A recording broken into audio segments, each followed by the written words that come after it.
Je m'appelle Léon Rousseau, je suis restaurateur sonore pour le cinéma depuis une bonne vingtaine d'années maintenant. La maman et la putain, c'est un film qui a été très peu exploité. Moi, j'avais jamais vu le film parce que c'est pas un film qui était facile à voir. Et donc oui, évidemment, il y a toujours un frisson, surtout quand on tombe sur un élément qui est exceptionnellement bien conservé. Parce qu'encore une fois, il y a cette notion d'original. C'est un objet et il n'y en a qu'un. Comment voulez-vous faire l'amour? Tendrement ou violemment? La maman et la putain, c'est un film qui a une identité sonore très forte. Il y a d'abord ces prises de son et ces prises de son de voix qui sont très belles. Le preneur de son a fait un très bon boulot dans des environnements extrêmement bruyants. Et après, c'est un film qui a une esthétique assez particulière parce qu'il utilise plutôt les codes du documentaire.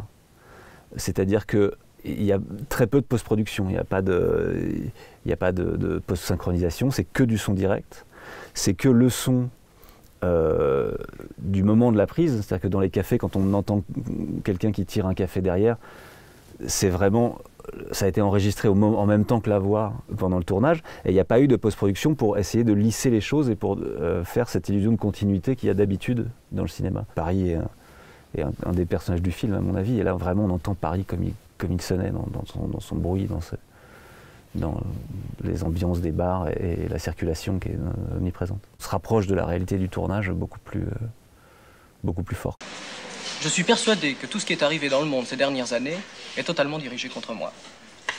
Il y a eu la révolution culturelle, mai 68, les Rolling Stones, les Cheveux Longs, les Black Panthers, les Palestiniens, l'Underground, et depuis 2-3 ans, plus rien.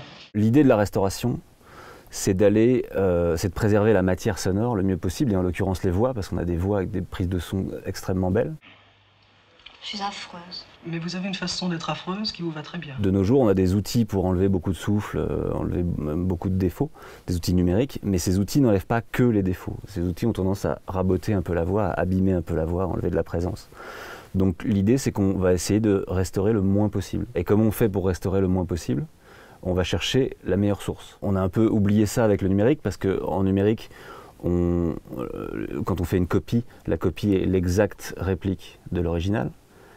En analogique, et surtout au cinéma, où le format c'est du son optique, chaque action de copier implique une grosse perte de qualité. On avait un magnétique original qui est sur le papier le meilleur élément existant, puisque c'est vraiment ce qu'on enregistre sur de la bande magnétique de très bonne qualité, la sortie de la console du mixage, donc normalement on n'a pas mieux. Sauf que ce magnétique, il a 50 ans, et que le magnétique, c'est pas un support qui traverse particulièrement bien le temps. Et là, clairement, il est déjà plus utilisable. Il contient plus d'aigus, il est vinaigré, il est déformé. Donc on est passé à l'élément suivant, qui est le négatif son, parce qu'au cinéma, le son est optique, c'est-à-dire qu'on photographie, le son est photographié sur la pellicule. C'est ce qui permet d'avoir l'image et le son sur le même support.